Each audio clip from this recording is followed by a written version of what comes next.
अपना अखंड भारत प्लेटफॉर्म पर आप सभी दर्शक जन का स्वागत है। भारतीय समाज में मुख्य विशेषताएं और इसकी विविधताएं। तो यहाँ पर आज बात करेंगे धर्म के बारे में। क्या है धर्म? विभिन्न धर्मों के प्रमुख लक्षण। हिंदू धर्म हो गया, बौद्ध धर्म, जैन धर्म, सिख धर्म, ईसाई धर्म, इस्लाम धर्म। तो यहाँ पर कहना है भारतीय समाज की विभिन्नता का एक प्रमुख कारण यहाँ कई धर्मों की उपलब्धि, तो यहाँ पे उपस्थिति, कई धर्मों की उपस्थिति है।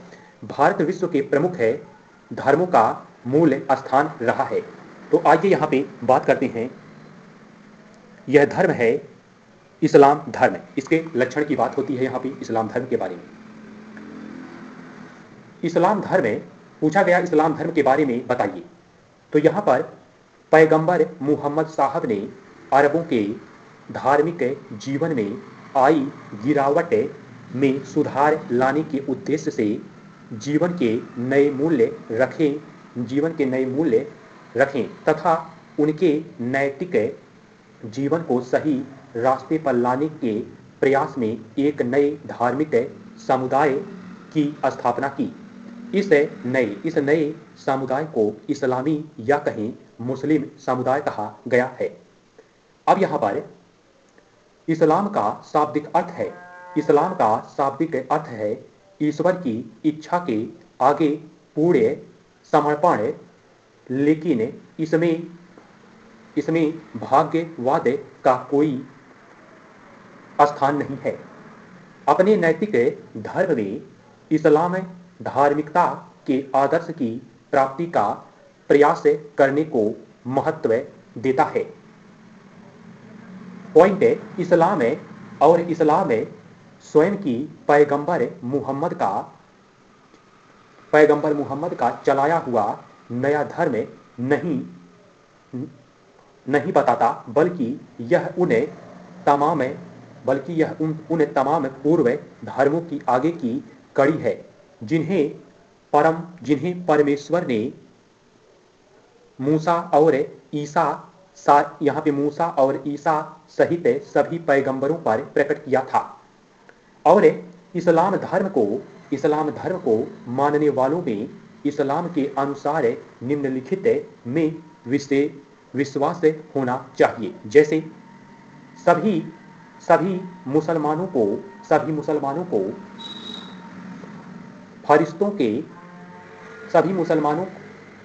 फरिश्तों के अस्तित्व में विश्वास करना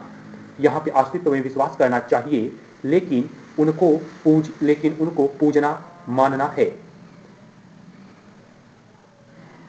तो यहाँ पे कहना है सभी मुसलमानों को फरिश्तों के अस्तित्व में विश्वास करना चाहिए, लेकिन उनको पूजना मना है।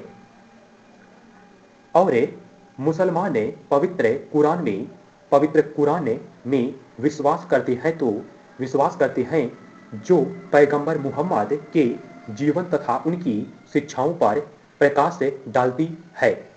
पैगंबर मुहम्मद, तो यहाँ पर पवित्र कुरान पर प्रकाश डालती है। आगे मुसलमान पवित्र कुरान में विश्वास करते हैं जो पैगंबर मुहम्मद के जीवन तथा उनकी शिक्षाओं पर प्रकाश डालती है।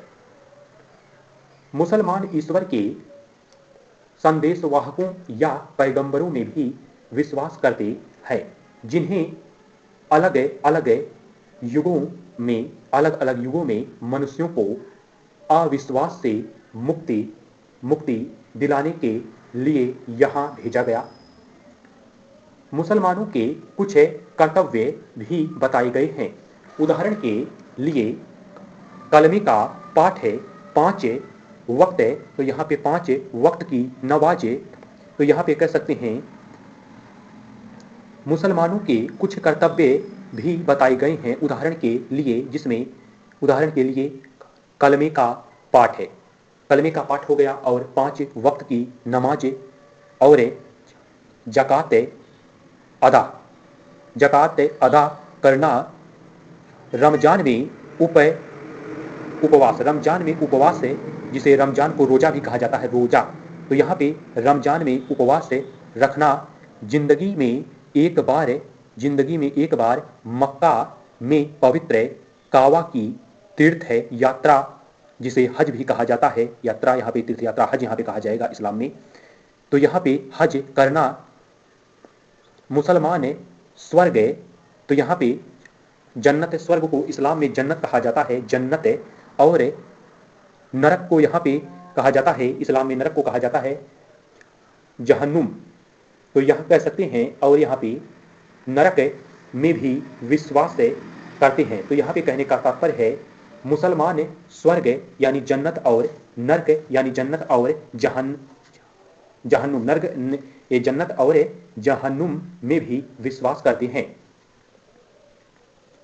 आगे है मुस्लिम समाज दो स्पष्ट वर्गों में बटा है। मुस्लिम समाज दो स्पष्ट वर्गों में बटा है, सुन्नी और शिया। सुन्नी और शिया, इनमें से सुन्नी पंथ अपेक्षाकृत अधिक बड़ा और प्रभावशाली है। इस्लामी विश्वास पद्धति का संचालन कुछ सामाजिक संगठनों के माध्यम से होता है। इनके सामाजिक संगठन के तीन मुख्य आधार हैं। पहला आधार है परिवार, तो परिवार के बारे में बताते हैं।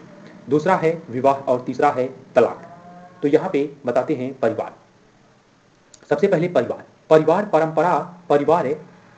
परंपरागत तौर पर इस्लाम में परिवार संयुक्त परिवार होता है, जिसमें 3 से 4 पीढ़ियों के सदस्य साथ साथ रहते हैं। कुरान तथा शरीयत में परिवार के निम्नलिखित प्रमुख उद्देश्य बताए गए हैं, जिसमें पॉइंट नैतिकता की रक्षा, पॉइंट मनोभावात्मक स्थिरता और प्रेम और सहृदयता, और है सामाजिक और आर्थिक सुरक्षा। तो ये हो गया परिवार में। अब यहाँ पे विवाह की बात करते हैं। विवाह के बारे में इस्लाम का दृष्टिकोण यह है कि यह यौन इच्छा की संतुष्टि का साधन नहीं, बल्कि प्रजनन को संस्थागत करने का माध्यम है। तो ये विवाह हो गया। अब यहाँ पे तलाक पैगंबर मुहम्मद ने विवाह और तलाक के नियम इस तरह बनाए कि पैगंबर मुहम्मद ने विवाह और तलाक के नियम इस तरह बनाए कि इससे विवाह का अस्थायित्व भी सुनिश्चित होता है और व्यक्ति की स्वतंत्रता पर भी प्रभाव नहीं पड़ता। वैसे तो कुरान में पति को तलाक देने का अधिकार दिया गया है, फिर भी इस अधिकार का इस्तेमाल करने में कई प्रतिबंध लगाए गए हैं। इसके साथ ही तलाक के एक तरफा और अविवेकपूर्ण अधिकार पर रोक लगाई गई है। तो यहाँ पे तलाक बताया गया। अब यहाँ पर उत्तराधिकार संबंधी कानून के बारे में बात करते हैं। इस्लाम धर्म में सत्य असत्य हर एक मनुष्य को, हर एक व्यक्ति को समझने की आवश्यकता है, स्वयं से और धर्म पे ज्यादा टिप्पणी न करते हुए।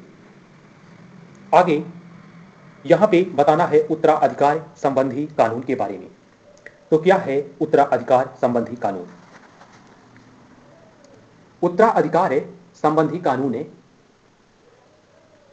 इस्लाम ने प्रत्येक उत्तराधिकारी के हिस्से का स्पष्ट निर्धारण किया है। संपत्ति के मालिक के अधिकार पर भी पाबंदी लगाई गई है। पहले वारिस मृतक के अंतिम, तो यहाँ पे कह सकते हैं वारिस मृतक के अति निकट के रिश्तेदार होते हैं। स्त्रियों को जायदाद में एक निश्चित हिस्सा देकर उनके सामाजिक और आर्थिक अधिकारों की रक्षा की गई है। तो ये हो गया उत्तराधिकार संबंधी कानून के बारे में इस्लाम धर्म में। आगे बात है भारतीय मुसलमान। यहाँ पर भारतीय मुसलमान पॉइंट जानिए। इस्लाम धर्म में भारतीय मुसलमान 2011 की जनगणना के अनुसार भारत में 17.22 करोड़ या कहें 14.2% यानी यहाँ पे 1722 करोड़ कह सकते हैं, 14.2% मुस्लिमों की जनसंख्या है। भारतीय इस्लामी समाज सामान्यतः दो पंथों में बटा है, सुन्नी और शिया। भारत में अधिकांशतः मुसलमान सुन्नी हैं। भारत में अधिकांशतः मुसलमान सुन्नी हैं। साथ ही भारतीय मुसलमान अलग अलग संप्रदायों में बटे हैं, जिससे उनके हिंदू धर्म की रीतियों और व्यवस्था की छाप मिलती है। पॉइंट और कुछ है, समाज शास्त्रियों के अनुसार भारत में मुस्लिम समाज जाति के आधार पर ही सैयद, शेख, मुगल और पठान जैसे समूहों में बटा है। समाज शास्त्रियों का अन्य वर्ग मानता है कि मुसलमानों में कोई जाति व्यवस्था नहीं है, बल्कि वे दो वर्गों अशरफ अर्थात सम्माननीय अशरफ और अर्जल या कहीं अर्जल में बटे हैं। अशरफ और अर्जल में बटे हैं। और यहाँ अशरफ वे लोग हैं जो मूल मुस्लिम अप्रवासियों के वंशज होने का दावा करते हैं और वे सत्ता के निकट थे। अर्जल से तात्पर्य उन लोगों से है जिन्होंने बाद में इस्लाम को अपनाया। तो यहाँ पे बताया गया भारतीय मुसलमान। इस प्रकार से यहाँ पर इस्लाम धर्म के बारे में महत्वपूर्ण पॉइंट बताया गया, जो भारतीय समाज एवं सामाजिक न्याय के अंतर्गत आता है। मिलते हैं अगले वीडियो में, तब तक के लिए मुझे इजाजत दीजिए। जय हिंद, जय भारत।